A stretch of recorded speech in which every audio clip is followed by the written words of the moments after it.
А мы с радостью обнаружили, что одно из самых, если едва ли не самое молодое в системе антимонопольных органов России Ингушское управление празднует свой первый крупный юбилей.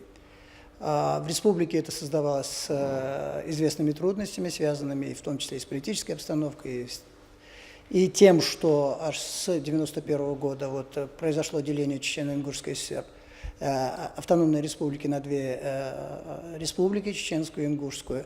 Одним словом, эта история затягивалась очень долго, пока 10 лет назад не приняла такой оформленный характер.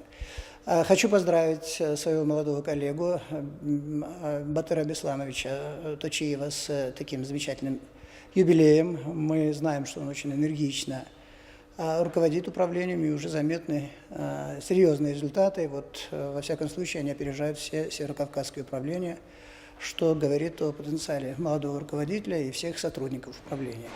Желаю коллегам не сбавлять динамики.